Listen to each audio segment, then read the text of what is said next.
Yeah, it's John G. Sutton here, Tales from the Jails.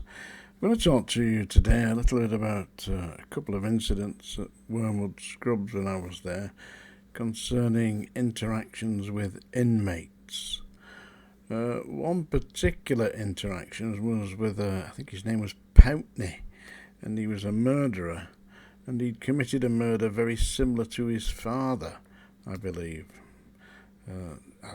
From what I understand, his father had murdered somebody by pouring petrol over them and setting them alight, and his son, also called Pountney, of course, had done the same thing, and he was in the scrubs. He was actually located on D Wing, but whilst he was on D Wing, he was working in the laundry, which was located in the yard, which adjourned the actual exercise area for C Wing, and I was an officer on C Wing. Now it came time for exercise, and the inmates from C Wing went out on exercise, and I was one of the officers, just one of the officers, about 5 of us, supervising the exercise.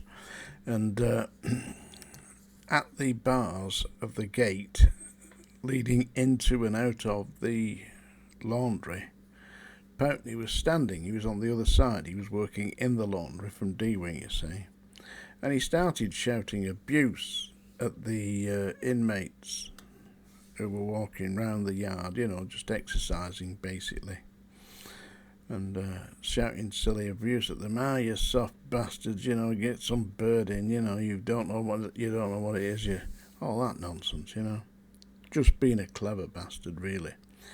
So I just went over to the bars, and he was behind the bars. I said, if you continue making a noise like that, I am going to get some buns and I'll feed you like they feed the monkeys. Well, at that point, Pountney went mad.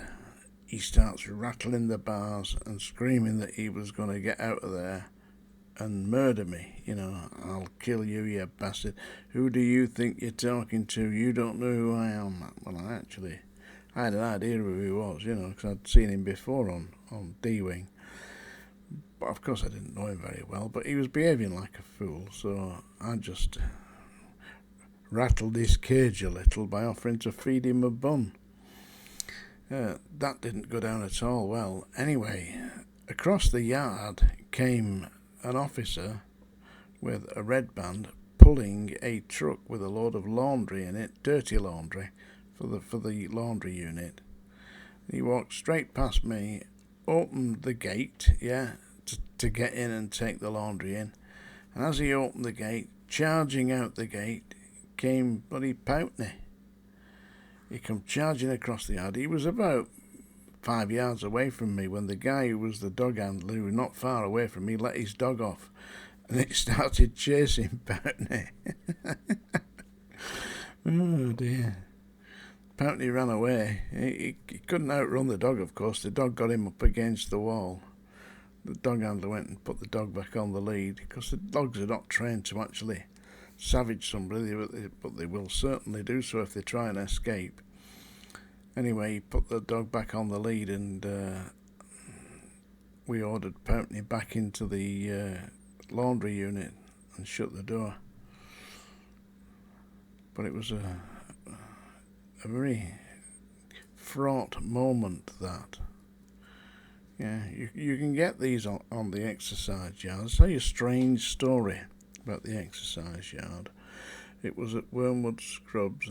Oh, it wasn't at Wormwood Scrubs, sorry, it wasn't at Wormwood. It was at Strangeways.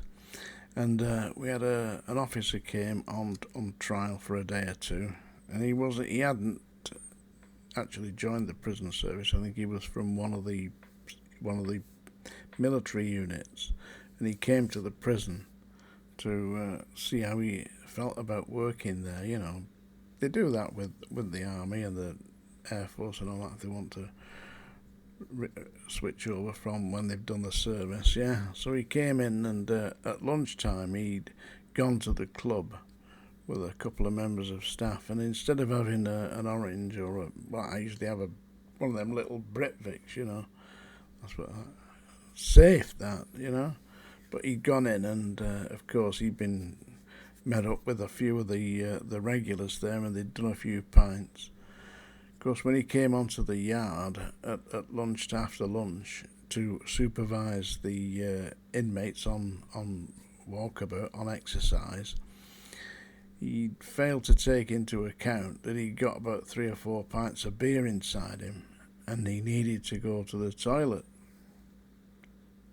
Because when you're on the yard, the only toilets that are available are the inmates' toilets. Yeah. Now, if that was me and I needed to go for a piss, I'd go to the inmates' toilet and have a piss in there. I would have told the officer in charge of the yard that I needed to use the toilet, and I'd gone in there and done that. I'd have a pee in there. It's only a pee, innit? So anyway, he didn't. So for 10 points, folks, what do you think he did? I'd say he pissed himself. And that was the end of his experience at Strangeways, because we can't have people like that in the prison service, can we? Imagine that. 3 or 4 pints at lunchtime, half an hour into the exercise, and you got the wet leg syndrome. Rather sad, I thought, because he seemed to me a decent bloke, but he got himself mixed up with the regular boozers who can take it, you know, and they knew what they were doing. But of course this poor bastard didn't. So there's lots of little things that can go wrong when you're just doing something quite simple like supervising exercise yards, especially with somebody like a maniac like Pountney. He weren't particularly big, he was about 5'8", I suppose, but obviously extremely dangerous, a convicted killer. And if he'd got hold of me, I don't know what would have happened. He wouldn't have got hold of me, actually. I would have just terminated that experience before he got within about 6 inches. Right, anyway, it's now time, and I'm not going to sing, so I might just give you a little verse. That's the Song Dinger, folks, and this is Tales from the Jails. By the way, my new book's coming out in July. Sean Atwood, the publisher of Gadfly Press, tells me that it's gone through certain stages and that it's going off to be published, and it should be out in July, which I'm sincerely looking forward to. They're going to release an audio version again, with the same actor, Alan Turton, reading the book, and hopefully that'll be good. I'm looking forward to that. It's HMP Manchester Prison Officer Part 2. The cover's going to be the same, except in blue. The font's going to be blue and not red. So as I say, I rung the bell. I'll just give you a little verse, should I? My love is like a red, red rose that's newly bloomed in June. My love is like a melody that's gently sung in tune. Unlike this. So dear am I, my bonny lass, so deep in love am I, and I will love thee still, my dear, though it be 10,000 miles. Yeah. You like that? That's for all you people who live in Scotland and Glasgow. Get the idea. Anyway, here we go. This is a poem from my book.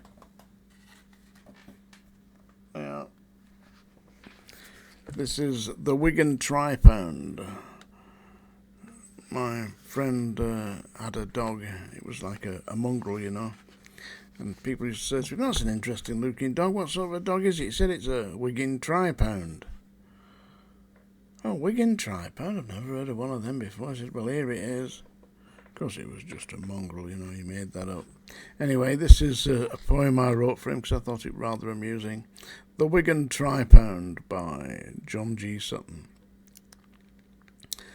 When the wind blows in from Wigan and the slag heaps stink profound, When the moon is dark at midnight, there stalks the wild tripound.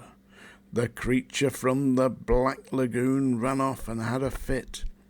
Dracula bit his fingernails right down to the quick.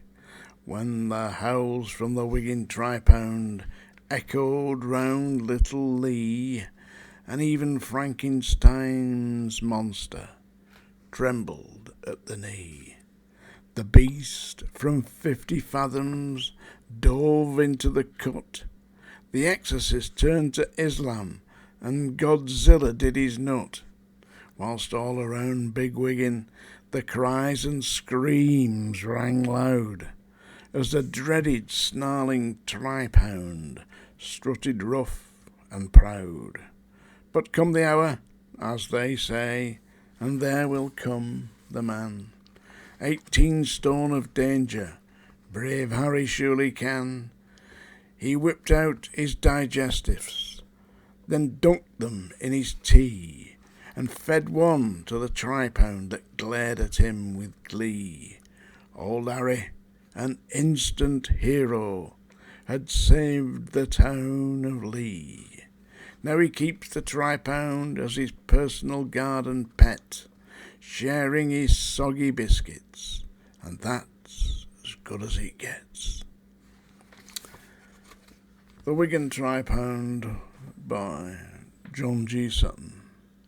That's Tales from the Jails today. Sincerely hope you enjoyed it, folk. Do like, subscribe, all the rest of it. Get my book. See you now.